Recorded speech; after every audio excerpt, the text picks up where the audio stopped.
Hello everyone, this is Mamta from CAD NEST Nagar. Today we will discuss about the entity enough and layer properties.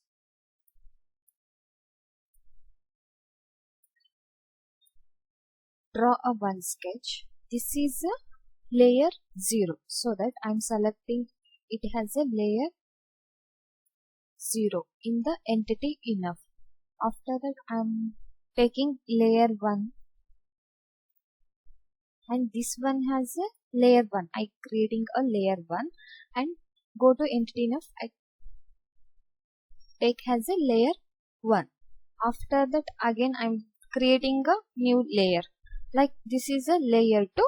Go to entity enough and take has a layer 2. This is the layer creation. We also visible and invisible the layers, like check the visible and uncheck the visible. The layer will be hide and unhide like this. This is for the